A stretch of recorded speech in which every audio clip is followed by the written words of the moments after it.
Debut gemilang yang berubah jadi malapetaka. Brian langsung P19, publik Eropa kaget total. Semua ekspektasi tinggi yang dibangun untuk Brian, protege VR46, anak emas dari akademi balap paling bergengsi di Italia, langsung luluh lantak dalam satu akhir pekan yang bikin jurnalis geleng-geleng kepala. Australia seharusnya jadi panggung pembuktian, tapi malah jadi panggung peringatan. Brian yang selama ini dielu-elukan sebagai pewaris tahta Rossi justru terlempar ke posisi 19, jauh dari podium, bahkan nyaris tak tersorot kamera. Penonton Eropa tercengang, manajer tim mulai tegang, dan netizen pun langsung ramai berspekulasi. Apakah Brian memang belum siap? Atau ini hanya kesalahan strategi? Tapi yang lebih mengejutkan lagi, di tengah semua sorotan terhadap kegagalan Brian, nama Veda Ega Pratama justru mulai dibisikkan oleh analis pedok sebagai faktor pembalik peta persaingan. Diam-diam, rider muda asal Indonesia itu mencuri perhatian tim lawan tanpa banyak basa-basi. Dan tunggu dulu, drama sebenarnya justru belum dimulai, karena ada data rahasia yang bikin kepala engineer Eropa langsung panas dingin. Brian tumbang karena gaya balapnya sendiri. Tim Rossi diduga salah arah latihan. Kalau kita buka ulang data race pace dan telemetri Brian sepanjang FP1 sampai balapan utama, pola aneh langsung kelihatan. Dia terlalu agresif sejak awal lap, nyaris seperti overpush, dan akhirnya kehilangan grip di sektor akhir. Ini bukan pertama kalinya gaya balap seperti itu merugikan rookie. Tapi masalahnya, Brian adalah produk VR46 Academy, dan semua orang mengira dia sudah dilatih untuk menghadapi tekanan Moto3. Beberapa mantan mekanik bahkan membisikkan, dia terlalu ingin membuktikan diri, akhirnya malah gagal total. Lebih parahnya lagi, kabar dari dalam menyebutkan bahwa program latihannya justru difokuskan pada start attack, bukan manajemen ban. Akibatnya, di tengah race dia kehabisan amunisi dan mulai melambat drastis. Fans setia Rossi tentu kecewa berat. Tapi jangan salah, ini bukan hanya soal Brian. Karena saat satu bintang jatuh, justru bintang lain mulai menyala terang, dan itu bukan dari Italia. Veda Ega Pratama tampil kalem, tapi jadi perhatian tim besar. Rider Asia paling bersih. Tanpa banyak bicara, tanpa promosi besar, Veda Ega Pratama datang ke Australia seperti ninja yang siap menusuk dalam senyap. Dia nggak teriak-teriak, nggak lempar hype di media sosial, tapi saat telemetri dibuka, hasilnya bikin jantung engineer Eropa dak-dik-duk.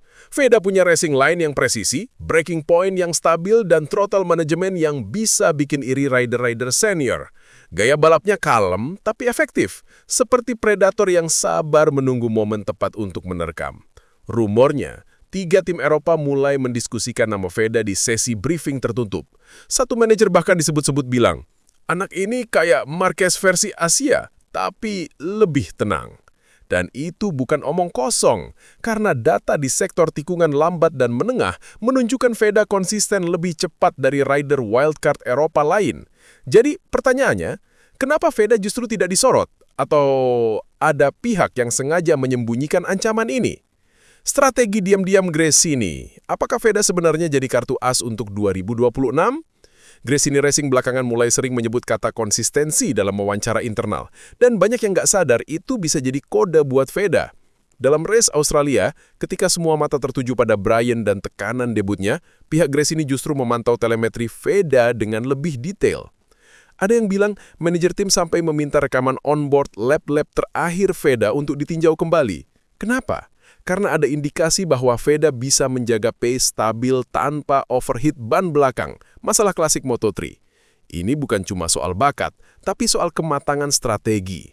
Dalam dunia balap, rider muda yang bisa membaca balapan seperti catur jarang sekali muncul. Dan Veda justru menunjukkan itu di usia yang belum genap 17 tahun. Kalau rumor ini benar, maka jangan kaget kalau Veda jadi prioritas kontrak 2026 menggantikan salah satu rider Eropa yang performanya stagnan. Tapi tunggu dulu, kabarnya ada satu insiden di pedok yang memperkuat spekulasi ini. Bocoran telemetri gegerkan paddock, Veda unggul di area yang bikin rider Eropa frustrasi. Kebocoran data telemetri yang terjadi pasca balapan Australia benar-benar bikin beberapa tim Eropa kejang-kejang.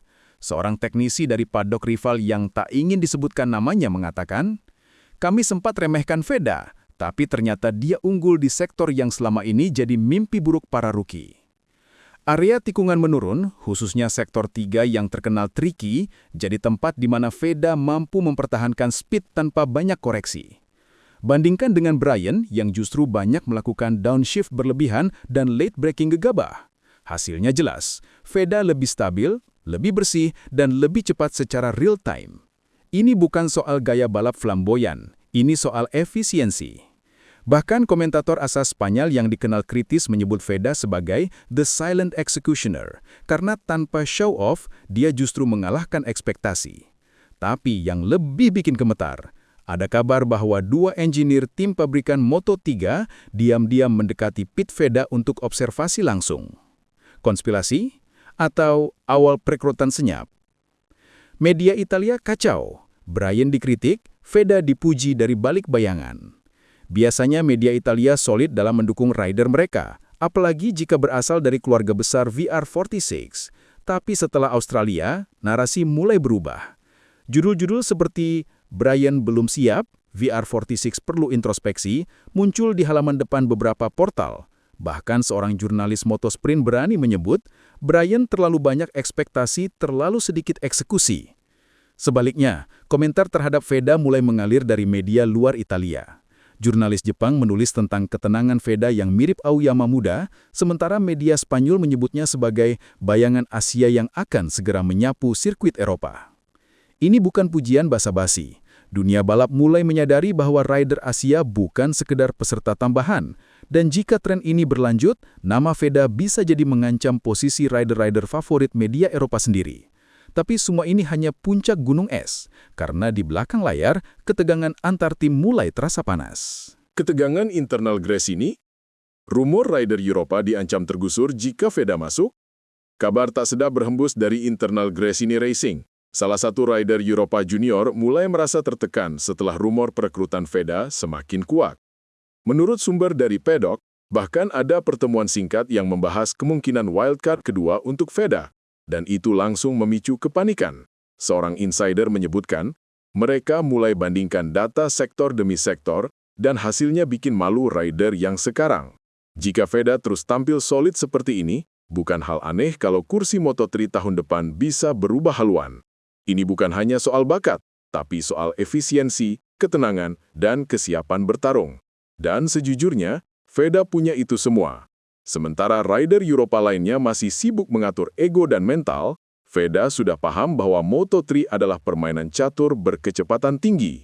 Dan siapa sangka, tekanan ini justru membuat beberapa nama senior mulai buka suara soal ketimpangan exposure. Veda jadi referensi baru gaya balap hemat, tapi mematikan.